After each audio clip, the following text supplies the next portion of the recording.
ඉතින් hi set එක පිළිගන්න ඔන්න ඉතින් තවත් අලුත් වීඩියෝ එකට. ඉතින් අද අරන් ආවෙත් බ්ලැක් ක්ලෝ එකේ එපිසෝඩ් එකක්. ඉතින් වැඩි කතා නැතුව අපි යමු වීඩියෝ එකට. ඉතින් අපිට පේනවා රගොල්ලෝ තුන්දෙනා බ්ලැක් බෝල්ස් බේස් එකට ගිහිල්ලා කියලා මිෂන් එක ඉවර වෙලා යමී කියනවා සුබ පැතුම් ඕගොල්ලන්ගේ පළවෙනි මිෂන් එක මෙච්චර හොඳට ඉවර කරාට කියලා. ඇස්ටා කියනවා අපි හිතුවේවත් නෑ වගේ දෙයක් වෙයි කියලා. ඒගොල්ලෝ කාට වැඩ කරනවද කියලා නම් දන්නේ නෑ. හැබැයි ඒගොල්ලෝ මොන හරි දෙයක් ඒ ගමේ හෙව්වා කියලා. ඊට පස්සේ යමී කියනවා ඒගොල්ලෝ ඩයමන්ඩ් කින්ග්ඩම් එකේ ඔත්තුකාරයෝ වෙන්නේ නැති ඒගොල්ලෝ මෙහෙට ඇවිල්ලා තොරතුරු හොයනවා ඇති කියලා. ඊපස්සේ මැග්නා කියනවා ඔව් සර් ඔයා කියන විදිහට ඒගොල්ලෝ එහෙම වෙන්නේ නැති. ඒ වුණාට මේ දෙන්න නම් මේ මිෂන් එකේ හොඳට වැඩ කරා.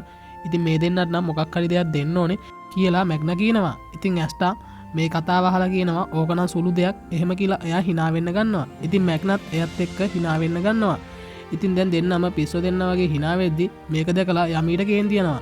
ඉතින් යමී කියනවා තමුසලා hina වෙන නැවැත්තුවේ නැත්තම් තමුසලා පොළොව යට ඉදී කියලා. ඉතින් ඇස්ටයි මැග්නයි කටවහා ගන්නවා. ඊට පස්සේ යමී කියනවා නොයෙල්ට නොයෙල් ඔයා හිතුවට වඩා හොඳට වැඩ කරනවා. ඔයා ඔම ගියොත් නම් ගොඩක් ඉස්සරහට යයි කියලා. නොයෙල් කියනවා ඕක සුළු දෙයක් මන් රාජකීයයි එහෙම කියලා. ඉතින් මේක අහලා යමීට ගොඩක් hina යනවා. එයා කියනවා ඉස්සරහටත් ඔහොම මම වැඩ කරමු කියලා. ඊට පස්සේ මැග්නා ඇස්ටට මැජික් නයිට් සලූට් එක ගහන්න ඉදී කියලා දෙනවා. ඇඟිලි 3ක් අරගෙන පපුව උඩින් තියලා තමයි සලූට් එක ගහන්නේ කියලා එයා ඇස්ටට කියනවා. ඉතින් ඒත් එක්කම ෆින්රලුයි වෙනසා එනවා. ඉතින් මේගොල්ලෝ දෙන්න ගිහිල්ලා තින්නේ අමාත්‍යාංශයට මේ වෙච්ච සිද්ධිය දැනුම් දෙන්න. ඉතින් ඒගොල්ලෝ ඇවිල්ලා කියනවා ඒගොල්ලෝ ඩයමන්ඩ් කින්ග්ඩම් එකේ ඔත්තුකාරයෝ නෙමෙයි. ඒගොල්ලෝ වෙන කට්ටියක් එහෙම කියලා එයා යමීට කියනවා. ඉතින් යමී කල්පනා කරන ගන්නවා මේගොල්ලෝ කවුරු වෙන්නේ නැද්ද? මේගොල්ලෝ මොනවා හොයාගෙනද මේ විලේජ් එකට යන්නේ නැත්තේ? එහෙම කියලා. ඉතින් මැග්නා කියන්න ගන්නවා ඒගොල්ලෝ පිස්සු මිනිස්සු. ඒගොල්ලෝ ඒ ගමේ ඉන්න මිනිසුන්ටත් කරදර කරලා අපේ ඕල්ඩ් මෑන්වත් මැරුවා. ඒ වගේම ඒගොල්ලොන්ව හවුවේ කියලා ඒගොල්ලෝ අන්තිමට දිවි නසා ගත්තා. ඒගොල්ලෝ ඒගොල්ලන්ගේ ලීඩරට ගොඩක්ම ලෝයල්. ඉතින් දැන් මැග්නාට ගොඩක් කේන්ති ගිහිල්ලා ඉන්නේ. මොකද කිව්වොත් අර වයසක මනුස්සයා මැරිච්ච හින්දා එයා එයාගේ කේන්ති නිවා ගන්න ගිනි බෝලයක් තාප්පෙට දමලා ගහනවා. ඉතින් යමී මේක දැකලා කියනවා හැමදේම විනාශ කරන්න එපා මෝඩයිනේ කියලා. එයා එයාගේ තාප්පෙට හයියෙන් අතින් ගහලා තාප්පේ භාගයක්ම කඩලා දානවා. වෙනේසා මේක දැකලා කියනවා කැප්ටන් ඔයා අපිට කඩන්න එපා කියලා. ඔයානේ බේස් එකෙන් භාගයක්ම කල්ලා දැම්මේ කියලා. මැග්නා තාම කේන්ති ඉන්නේ. මැග්නා කියනවා අරගොල්ලෝ වයසක මනුස්සයර කරපු දෙයට වන්දි ගෙවන්න ඕනේ. මං කොහොමත් ඒ ලීඩව හොයා ගන්නවා කියලා. ඉතින් අපිට ආයෙ අර කුරුල්ලාව පෙන්නනවා. ඉතින් අර මැජික් ගාලා දැන් මේ කුරුල්ලා ගාව තමයි තියෙන්නේ. ඉතින් ඒ කුරුල්ලා ඇස්ටට ආයෙ කොටන්න ගන්නවා. වෙනසයි නොයෙල් කියනවා මේ කුරුල්ලා නම් හරිම කියුට් එන්නකෝ අපි දිහාවට කියලා. ඉතින් දැන් ඇස්ටට ඒ කුරුල්ලත් එක්ක ගොඩක් කේන්ති ගිහිල්ලා ඉන්නේ. ඇස්ට ආයි කඩුවලන් කියනවා එනවා මාත් එක්ක ෆයිට් කරන්න. ඇයි මට කොටන්නේ කියලා. ඉතින් නොයෙල් කියනවා ඔයාට මම ඒ කුරුල්ලට හානි කරන්න දෙන්නේ නැහැ කියලා. ඉතින් දැන් මුළු බේස් එකම අනිත් පැත්තකට කියලා තියෙන්නේ. ඉතින් යමී ආයිසරක් බිත්තියක් අල්ලලා කියනවා දැම්මත් ඕක නවත්තනවා කියලා. ඉතින් යමී කියනවා ඕගොල්ලන්ට ගුටි ගන්න ඕනේ නැත්නම් ආයි මේ වගේ වැඩ කරන්න එපා කියලා. ඊට පස්සේ යමී කියනවා ඇස්ටා ඔයාලා කරපු වැඩේට විසට් කින් ඕගොල්ලන්ට තෑග්ගක් දීලා කියලා. ඇස්ටා කියනවා විසට් කින් මොකක්ද ඒ තෑග්ග කියලා. යමී කියනවා ඕගොල්ලන්ට එයා තරුවක් දීලා තිනවා. මේ තරුව වලින් තමයි අපේ කණ්ඩායම ඉස්සරහට යන්නේ කියලා. ඉතින් වෙනස කියනවා සුබ පැතුම් ඇස්ටා ඔයාට ඔයාගේ පළවෙනි මිෂන් එකේම තරුවක් හම්බුණා. සාමාන්‍යයෙන් එහෙම දෙයක් කාටවත් වෙන්නේ නැහැ කියලා. ඇස්ටාහන දැන්ට තරු වැඩිම කණ්ඩායම මොකක්ද කියලා. එතකොට එයා කියනවා ගෝල්ඩන් ඩවුන් එක තමයි තරු 130 ගානක් අරන් ඉන්නේ. ඊට පස්සේ අපේ තරු කීයද කියලා අහනවා. එයා කියනවා අපේ තරු ඍණ 32යි තියෙන්නේ කියලා. ඉතින් ඇස්ටට හිතෙනවා කවදාවත් මෙහෙම ගියොත් නම් මට යූනෝ නම් අල්ලන්න හම්බෙන්නේ නැහැ. මේක නම් හීනයක් තමයි කියලා. ඊට පස්සේ යමී ඇස්ටට කියනවා හොඳ වැඩක් කොල්ලෝ ඔයා කරේ වගේ පළවෙනි මිෂන් එකේ ඔයාට තරුවකුත් හම්බුණා විසට් කින්ගෙන්. ඕම ගියොත් තව ආඩ ඉස්සරහට යන්න පුළුවන් කියලා. ඉතින් යමී මෙන්න වගේ පඩිය කියලා ඇස්ටට එයාගේ මාසේ පඩිය දෙනවා. ඉතින් ඇස්ටට දැන් හිතා ගන්න බෑ යාට පඩියක් හම්බුණා කියලා. යමී කියනවා අද හැමෝගෙන් පඩි දවස කියලා.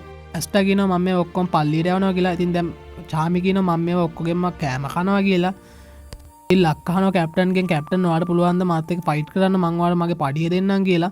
ඉතින් කැප්ටන් කියනවා මම ප්‍රතික්ෂේප කරනවා කියලා. ඕෂ් අහනවා මට මගේ නංගිව බලන්න යන්න පුළුවන් ද මේ සල්ලි වලින් කියලා. ෆින්ඩල් අහනවා මට ගොඩක් ගෑනු ළමයි එක්ක ඩේට් වලට යන්න පුළුවන් මේ සල්ලි වලින්. එහෙම කියලා යමී කියනවා හෙට ඕගොල්ලන් නිවාඩුව ඕන වැඩක් කරගන්න එකයි ඇත්තේ කියලා. යමී යන්න යනවා. ඇස්ටා කියනවා මට මගේ පළවෙනි පඩිය හම්බුණා මම මේක ඔක්කොම ගමට යවනවා මගේ පල්ලේ ඉන්න කට්ටියට. නොයෙල් කියනවා අයියෝ ඔයාට කීයක්වත් තියාගන්න නැද්ද? එහෙම කියලා. ඉතින් ඇස්ටා කියනවා මට වඩා මේක මගේ පල්ලේ ඉන්න කට්ටිය තමයි ඕනේ. අනික මං කැමතියි මගේ පල්ලේ කට්ටිය හොඳට ඉන්නවට කියලා. ඉතින් නොයෙල් කියනවා හිතුවට වඩා හිත හොඳ එක්කෙනෙක් කියලා. ඇස්ටා කියනවා මං එහෙම තමයි මං හැමෝම ගැන හිතනවා කියලා. ඉතින් ඊට පස්සේ වෙනස් ඇවිල්ලා කියනවා ඇස්ටා නොයෙල් ඔය දෙන්න හිට මාත් එක්ක ඉන්න මං ඕගොල්ලන්ව තැනකට එක්කන් යන්නම් ඕගොල්ලන්ගේ පඩියෙන් මොනාරි වැදගත් දෙයක් ගන්න. ඇස්ටා කියන උනාට මම මගේ පඩියෙන් ඔක්කොම මගේ ගමට යවන්න ඉන්නේ එහෙම කියලා. ඊට පස්සේ මැග්නා කියනවා ඇස්ටා ඔයාටත් කොටසක් වගේ පඩියෙන් තියාගන්න. එහෙම තමයි හරි පිරිමියෙක් කියලා. ඉතින් නොෙල් අහන වෙනසකින් අපි කොයිද හෙට යන්න කියලා. ඉතින් වෙනස කියනවා මං තැනක් දන්නවා එතන ඕන තරම් බඩු තියෙනවා ඕගොල්ලන්ට කැමති දෙයක් එතනින් ගන්න පුළුවන් කියලා. එතනින් කට් කරලා අපිට ඇස්ටා පෙන්නනවා. ඇස්ටා ලියුමක් ලියනවා එයාට පඩි හම්බුණා මං ඒකෙන් දැන් භාගයක් පල්ලියට එවනවා කියලා. ඒ වගේම මේ බ්ලැක් බෝල්ස් මෙම්බර්ස්ලා හරිම හොඳයි හැමෝම මට සපෝට් කරනවා. ඉතින් මගේ සීනියර් මැග්නා මං දන්නේ නැති දේවල් ඔක්කොම මට කියලා දෙනවා. එයා මාත් එක්ක හැම වෙලෙම මැජික් පුරුදු වෙනවා. ඒ වගේම විසට්කින් මට මගේ පළවෙනි මිෂන් එකෙන්ම තරුවක් දුන්නා.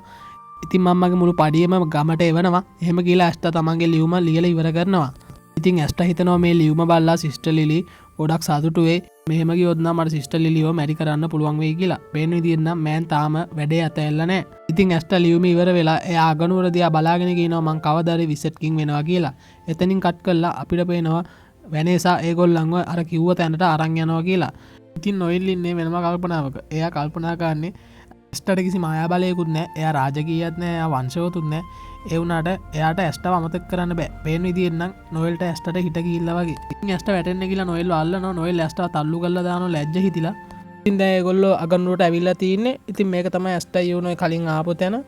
ඉතින් ඇස්ටට මෙතනට ආපු පළවෙනි වෙලාවේ දැකපු ළමයි කට්ටියව මතක් වෙනවා. ඉතින් ඇස්ටට මේක හින්දා එයාට පල්ලියේ කට්ටියව මතක් වෙනවා. ඉතින් ඇස්ට කියනවා අපේ පල්ලියේ කට්ටිය මෙතන හිටියනම් කොච්චර හොඳද කියලා. ඉතින් අපිට පේනවා ගෝෂ් යාගේ නංගිට ඇඳුම් වගේක් අරන් තිනවා. එහෙමම ග්‍රේ යාගේ රූප වෙනස් කරගෙන පැත්තකට දුවනවා. අපිට පේනවා පේන විදිහට ඔක්කොම බ්ලැක් බෝල්ස්ලා ඒගොල්ලන්ගේ නිවාඩුව එන්ජොයි කරනවා වගේ. ඉතින් ඒත් එක්ක මේගොල්ලන්ට සුපුරුදු කතාහනක් එනවා. ඒ වෙන කවුරුත් නෙමෙයි චාමියාගේ සල්ලි ඔක්කොම වියදම් කරලා කෑම කන්න ගිහිල්ලා තිනවා. ඉතින් ඒ කෝගියා චාමිට අභියෝග කරනවා මේ ඔක්කොම කෑවොත් එම ඔයාලට මම මේවා ෆ්‍රී දෙනවා කියලා. ඉතින් චාමි අභියෝගي පිළිගන්නවා. චාමි ඔක්කොම එකපාරින්ම කන්න පටන් ගන්නවා. ඉතින් චාමි කන දිහා ඇස්ටා නොයලුයි බලාගෙන ඉන්නවා. ඉතින් අපිට වෙනවා ෆින්ඩල් එයාට ඩේට්ස් වලට යන්න ගෑනු ළමයින් හොයනවා කියලා. ඉතින් එයා හැම ගෑනු ළමෙක්ටම වගේ කියලා කතා කරනවා. ඔයා මාත් එක්ක ඩේට් එකකට යන්න කැමතිද කියලා. ඒ වුණාට මේ රතු ගෑනු ළමයා එයාට කන්ට ගහනවා. මට ගෙදර ගිහිල්ලා වැඩ කරන්න තියෙනවා කියලා. ඉතින් ෆින්ඩල් කියනවා ඔයා නම් ටිකක් අමාරු ගෑනු ළමෙක් වගේ කියලා. ඉතින් ෆින්ඩල් වැඩේ අතාරින්නේ නැහැ. ගෑනු ළමයි දෙක තුනකින් මහනවා. ඉතින් ඇස්ටා මේක දැකලා ෆින්ඩල් සෙම්පයි නම් සුපිරි කියලා කියනවා. ඉතින් නොයල් ඇස්ටා කියන කිසි දෙයක් අහගෙන ඉන්නේ නැහැ. නොයල් තාම හිතන්නේ ඇස්ටා ගැන. ඉතින් නොපේන විදිහෙන් නම් නොයල්ට හොඳටම ඇස්ටාට හිත ගිහිල්ලා වගේ. ඉතින් ඇස්ට වෙනසගෙන් ආනවා. වෙනස තව කොච්චර දුරද මේ තැනට මන්න හරි ආසාවෙන් ඉන්නේ. මට ගන්න දේවල් ගොඩාක් තියෙනවා කියලා. වෙනස කියනවා තව ටික දුරයි. එහෙම කියලා ඊට පස්සේ වෙනස අහන නොයල්ගෙන් නොයල් අයියෝ කතා කරන්නේ නැත්තේ එච්චර. ඔයා මොනවත් ගන්නෙ නැද්ද මේ තැනින් කියලා. ඉතින් නොයල් මුකුත් වෙනසට උත්තර දෙන්න යන්නේ නැහැ. ඉතින් අපිට පේන ඊට පස්සේ වෙනස එයාට කැමති දේවල් තැනකින් අරගෙන ඇවිල්ලා දැන් අපිට යන්න වෙලාව හරි කියලා ඒ තැනට එයා ඒගොල්ලන්ව තැනකට එක්කගෙන යනවා. ඉතින් හැරි පොටර් බලලා තිනවා නම් ඕගොල්ලෝ දන්නවා ඩයගන් ඇලි කියලා තැනක් තියෙනවා. ඉතින් හරියට නිකන් මේකත් ඒ වගේ තමයි. ඉතින් මෙතනට තාප්පයක් ඇතුලෙන් තමයි එන්න තියෙන්නේ. ඉතින් මේ තාප්පේ නිකන් හරියට නිකන් මැජික් තාප්පයක් වගේ. ඉතින් වෙනස කියනවා පිළිගන්නවා අඳුරු රහස් වෙළඳ පොළට කියලා. පස්සේ වෙනස නොයල්ට කියනවා නොයල් ඔයාගේ මායාව පාලනය කරගන්න පුළුවන් දේවල් මෙතන ඇති ගිහිල්ලා හොයලා බලන්න ඔයාට ගැළපෙන දෙයක් තියෙනවද කියලා. ඉතින් ඊට පස්සේ අපිට පේනවා එතන මැග්නා ඉන්නවා කියලා. ඉතින් මැග්නා කේන්තියෙන් ඇවිද යනවා කියලා අපිට පේනවා. මැග්නා කියන්නේ ඒ වයසක ආච්චි මා පරාද කරා කොහොමද එහෙම වෙන්නේ කියලා. ඉතින් බලන් යද්දි මැග්නා වයසක ආච්චි කෙනෙක්ට කාඩ් ගේම් එකක් පරාද වෙලා. ඉතින් එතනට මේ සික්කේ කියන එක යනවා. ඉතින් ඕගොල්ලන්ට මතක ඇති මෙයා තමයි ඇස්ටත් එක්ක පළවෙනි තරගය ගැහුවේ. ඉතින් මෙයාත් පරාද වෙලා ඒ වයසක ආච්චිට. ඉතින් මෙයා ගිහිල්ලා තියෙන ප්‍රේන් මැන්ටිස් කියන ටීම් එකට මේකේ කැප්ටන් තමයි ජැක් කියන්නේ. ඉතින් මෙයා යාගේ කැප්ටන් ගොඩක් වසයි කිය ඒක ගැන හිත යනවා. ඉතින් වෙනසා නොයල්ට තමන්ගේ මායා බලය පාලනය කරගන්න පුළුවන් දේවල් හොයලා දෙද්දි නොයල්ට ඒ කිසි දෙයක් ගැලපෙන්නේ නැහැ කියලා නොයල් කියනවා. ඉතින් නොයල් කොච්චර උත්සාහ කරත් එයාගේ මායා බලය එයාට තාමත් පාලනය කරගන්න බෑ. ඒක ගිහිල්ලා වදිනවා අර සික්කෙට. ඉතින් මේ සික්කේ නොයල්ලා ගාඩ වෙලා කියනවා ඔයාලා වගේ ලස්සන ලේඩිලා දෙන්නෙක් මේ වගේ භයානක තැනක මොකද කරන්න කියලා. එතකොට මේ ඇස්ටා වෙලා කියනවා නොයල් බලන්නකෝ මං ගත්ත එක මේකට කතා කරන්න පුළුවන් කියලා. නොයල් ඇවිල්ලා කියනවා ඔව් ඔයා ගත්තොත් ගන්න වගේ පිස්සු දෙයක් තමයි එහෙම කියලා. ඊට පස්සේ ඇස්ටා සික්කේ වඳුර ගන්නවා. ඉතින් ඇස්ටාට කතා කරන්නේ බහා කියලා. සික්කේ කියනවා මගේ නම බහා නෙමෙයි මගේ නම සික්කේ කියලා. ඊට පස්සේ වෙනසානවා ඔයාලා දෙන්න අඳුරනවද කියලා. පස්සේ සික්කේ කියනවා ඔව් මම මෙයා අඳුරනවා මෙයා ඉඳ තමයි මට අර ටීම් එකට යන්න උනේ කියලා. ඉතින් දැන් මේගොල්ලෝම කතා කර ඉද්දි අපිට පේනවා අර ආච්චි එයා දිනපුවත් එක්ක ඇවිදන් එනවා. ඉතින් එයාගේ පිටිපස්සෙන් හොරෙක් වගේ එක්කෙනෙක් ඇවිල්ලා ඒ බෑග් එක අරන් දුවනවා. ඉතින් මේ ආච්චි කෑ ගහනවා කවුරු හරි මගේ බෑග් එක අරන් දෙන්න ඔය මන් දිනපුවා එහෙම කියලා. ඉතින් ඇස්ටා ඒ හොරාගේ පිටිපස්සෙන් දුවනවා. එතනින් එපිසෝඩ් එක ඉවර වෙනවා. ඉතින් සොරි සෙට් එක දෙවෙනි එපිසෝඩ් එක අප්ලෝඩ් කරන්න බැරි වුණාට මම දෙකම එකතු කරලා අප්ලෝඩ් කරාට පස්සේ ඒකට කොපිරයිට් වැදිලා තිබ්බා. ඒ නිසා මට ඒක අයින් කරන්න වුණා. ඉතින් එඩිට් කරන්න වෙලාවක් තිබ්බේ නැහැ. මොකද කිව්වොත් මම ඊයේ එපිසෝඩ් එකක් දාලා තිබ්බෙත් නැහැ. ඒ නිසා මම මේක අප්ලෝඩ් කරලා දෙම්ම. අනිවාර්යෙන් හෙට නම් එපිසෝඩ් දෙකක් ගේනවා. එනිසා ඒ ගැන හිතලා පොඩ්ඩක් සමාව දෙන්න. එහෙනම් අතට ගිහින් එන්න. බයි බයි.